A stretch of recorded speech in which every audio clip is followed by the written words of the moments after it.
Grabe, sobrang laki. 250 pesos lang yan, oh. Ang lambot. Ay, grabe, oh. Uy.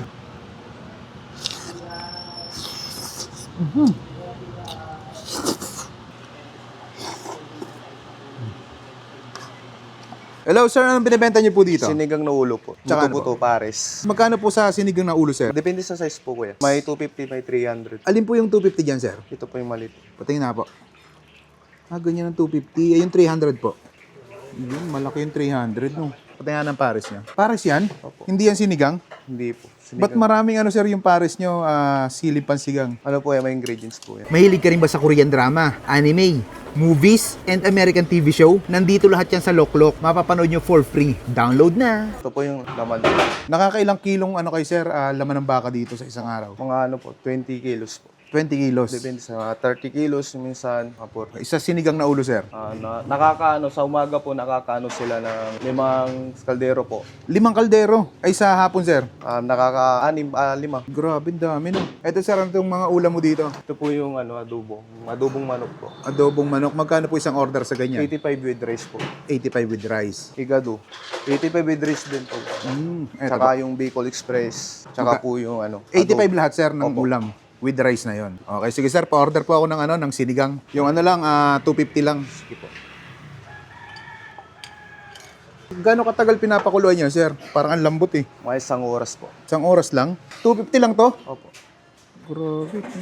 Tapos yung sabaw nito, sir, anli sabaw. Only sabaw po. Anong pangalan nitong ano niyo, sir? Kainin niyo, sir? Kanto 8 po. Kanto 8. Anong oras po kayo nag-open, sir? Nagka-cut off kami alas 5 ng umaga. Tapos bukas po alas 7. Saan po kayo matatagpuan, sir? Dito po sa 7 Avenue, 3rd Street po. Caloocan, no? Opo. Paano nagsimula to, sir, Kanto 8? Doon na pa lang sa mami lang yung tinitinda nila. Buto-buto, mami, tsaka yun lang. Nagsimula si kuya dyan lang sa kanto ng 8. Anong kakaiba na lang dito sa mga paninda niya, sir? Masarap po dito yung ano, sa amin ng sa kanto 8 po. Pumasyal po kayo dito, panyo po yung sinigang na ulo namin, tsaka pigar-pigar. Ano yung binabalik-balikan dito, sir? Yung sinigang na ulo po, tsaka yung pigar po. Yan, sir, ano yung niluluto mo, sir? Pigar-pigar po. Pigar-pigar, anong ibig sabihin nun, sir? Luto lang Pangasinan po ito. Ganyan yung pinakang sabaw niya, sir. Opo, mantika. Sabaw niya na to. Alulutuin lang dyan. Opo, lulutuin. Kala ko yun na yung sabaw. Ano-anong gulay na kasama niyan, sir? Repolyo tsaka sibuyas po. Sinasama na rin siya doon. Parang naglalaba ka lang, sir, ano? Pag Ano eh.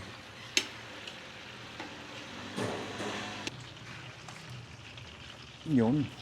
Magkano yung ganito, sir? 150 po. 150. At ayun mga kabangers, nandito tayo ngayon sa Kanto 8. Yan, titikman natin yung mga pinagmamalaki nilang pagkain dito. Ito daw talagang binabalik-balikan dito sa kanila. Ito yung sinigang na ulo, 250 pesos lang. Grabe, sobrang laki na. Maganda pa dito, anli sabaw yan ha. At itong bago sa kanilang menu, pigar-pigar ng Pangasinan. Ayan, tikman natin yung kanilang sinigang na ulo. Grabe, sobrang laki. 250 pesos lang yan, oh.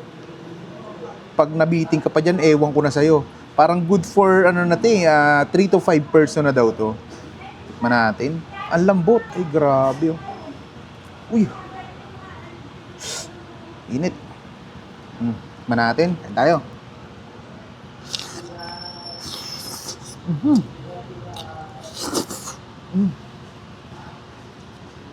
Grabe. Nahuhulog na sa sobrang lambot. Kaya napunta na siya dito. Maganda dito sa kanila, pwede kang mamili din ng fried rice or plain rice. Try natin sa fried rice. Ang lambot, oh.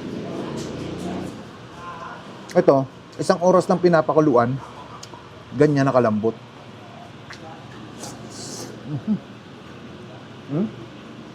Hiwalay talaga sa buto.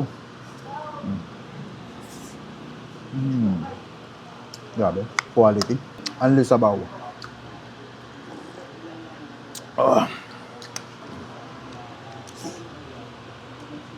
Hindi mo na siya matusok man tinidor. Ayan, kasi naglalagas-lagas na. Sa sobrang lambot niya. Meron din pala sila dito mga iba't ibang ulam, mga adobo, kaldereta, at kung ano-ano pa. Grabe, solid.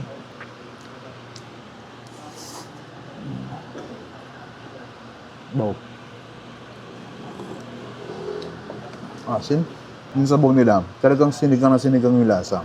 Meron kasing sinigang na luto, pero yung wala kang malasahan na asim. Ito talagang pag ininom mo, gising ka talaga. Pa. Yan. Tikman naman natin yung kanilang pigar-pigar. Ito ang nilalagay daw dito, toyo mansi. Tikman muna natin ng ano, ng walang kahit ano, pigar-pigar.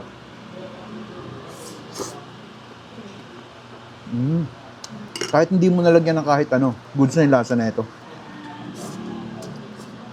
Sarap. Ito pala yung nilubog sa mantika doon kanina. Ito mga to. Balik tayo dito sa kanilang sinigang.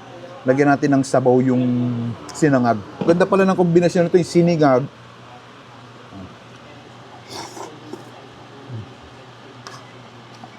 Grabe. Panalo to. Nangyari natin itong mata. Ito talaga ang paborito ko eh. Ito ang hindi pwedeng hindi ko titikman eh. Yan oh. Ay. Gravy. Ayan, bisita nyo na dito sa Kanto 8. Napakasol dito mga lods. Panalo. Paano? Busi ko muna to.